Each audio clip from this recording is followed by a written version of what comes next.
एक दिन बुद्ध और बड़ी संख्या में भिक्षु और भिक्षुनियां एक गांव से गुजर रहे थे।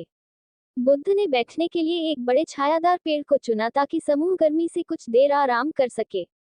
वह अक्सर पढ़ाने के लिए ऐसे समय को चुनते थे और इसलिए उन्होंने बोलना शुरू किया।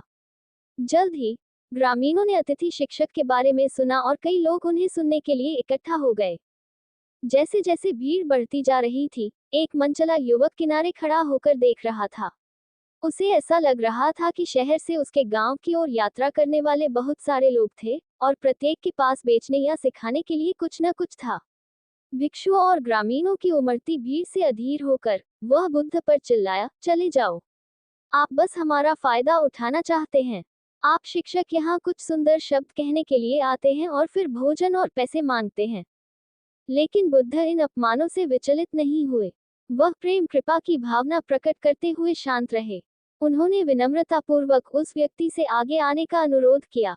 फिर उसने पूछा, युवा महोदय, यदि आपने किसी के लिए एक सुंदर उपहार खरीदा है, लेकिन उस व्यक्ति ने उपहार स्वीकार नहीं किया है, तो वह उपहार किसका है? इस अजीब सवाल ने युवक को आश्चर्यचकित कर दिया। मुझे लगता है कि उपहार अब भी मेरा होगा क्योंकि मैंने ही इसे खरीदा था। बिल्कुल ऐसा ही, बुद्ध ने उत्तर दिया। अब आपने अभी अभी मुझे श्राप दिया है और मुझ पर क्रोधित हुए हैं।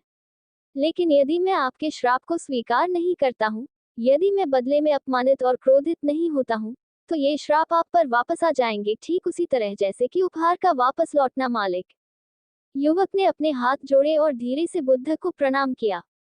ये एक स्वीकृति थी कि एक मूल्यवान सबक सीखा गया था, और इसलिए बुद्ध ने सभी को सुनाने के लिए निष्कर्ष निकाला। जैसे एक दर्पण किसी वस्तु को प्रतिबिंबित करता है, जैसे एक शांत झील आकाश को प्रतिबिंबित करती है, ध्यान रखें कि आप जो बोलते हैं या कार्य करते हैं वह अच्छे के लिए है। अच्छाई हमेशा अच्छाई को पीछे छोड़ देगी और नुकसान हमेशा अच्छाई को पीछे छोड़ देगा। वापस